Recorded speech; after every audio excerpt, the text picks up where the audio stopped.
Здравейте, казвам се Митко Гатев, съм собственик и управител на фирма Мебели Драги. Една от водещите фирми в България за производство на офисно и хотелско обзавеждане с над 33 годишна история. Благодарение на норвежкия финансов механизъм 2014-2021 година успяхме да внедрим дигитална система за планиране, организация, отчет и анализ на производствени процеси.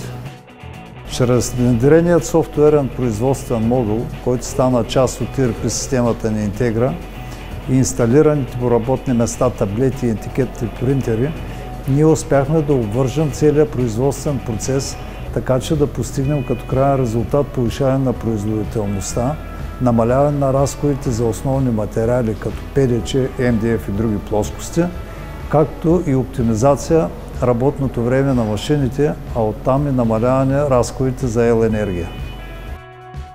Преди внедряването на системата ние нямахме възможности да планираме времената по операции на работните места, както и да съхраняваме остатъците от плоскости. Това водеше до лошо планиране, лоша организация, разпиляване и безотчетност на използваните материали.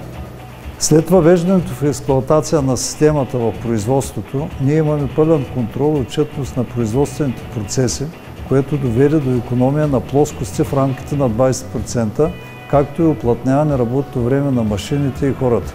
Това допринесе за намаляване използваната енергия с около 10%. Сега на всяко работно място има инсталирани таблети, където всеки оператор отбелязва началото и края на всяка една операция.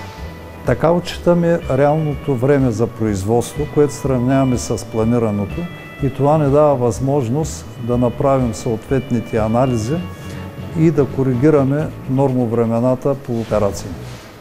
Поставяме етикети на остатъците от разкроя, които са подредени в клетки, номерирани, етикирани и готови за използване в следващите им поръчки, и така няма вече този хаос, който съществуваше преди това.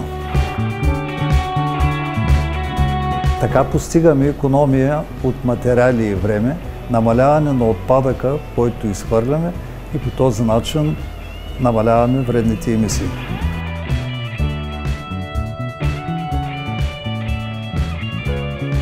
Силно препоръчваме на нашите колеги да се запознаят с възможности за финансиране чрез иновации в Норвегия. Благодарим за тяхната подкрепа да станем част от усилията на норвежкото правителство за една по-чиста планета.